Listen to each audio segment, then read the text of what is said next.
Good morning বন্ধুরা। তোমরা ভাবছো যে রাতের বেলা গুড মর্নিং কেন বলছি, কেননা এই ভিডিওটা যখন আমি এডিট করতে বসছি সেদিন তখন সকালই ছিল, ওর জন্য তোমাদের সবাইকে গুড মর্নিংই জানাচ্ছি। আর আজকের দিনে আমরা বৃন্দাবন ছেড়ে আমরা পাড়ি দিচ্ছি হরিদ্বারের উদ্দেশ্যে। কিন্তু একটা তিক্ত অভিজ্ঞতা আমাদের হয়েছে, সেটা আমি একটু শেয়ার করে দিতে চাই তোমাদের সাথে।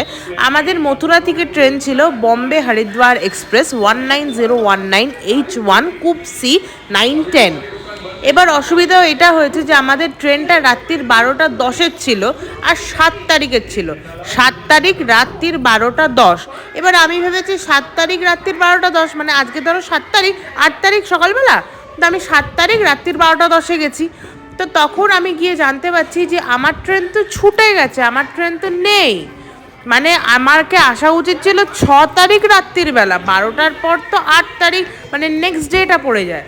ওই করতে গিয়ে আমার অনেক টাকাই লস গেছে, আমাকে আবার এখানে 5,500 টাকা দিয়ে টিকিট কাটতে হয়েছে। টোটাল আমার হরিদ্বার আসতে আমার 10,000 লেগেছে। কিন্তু যাই হোক, যতই কষ্ট হোক বিপদ হোক, হরিদ্বার চলে এসেছি। আজকে সকাল 8টার সময় আমাদেরকে হরিদ্বার নামিয়ে দিয়েছে প্ল্যাটফর্ম নাম্বার 3। এখানে কুলি নিয়ে আমরা অটো ধরে এবার একটা থাকার জায়গার ব্যবস্থা করব। কোথায় থাকছি, কি করছি, কি দেখছি সেগুলোই তোমাদের সাথে শেয়ার করব।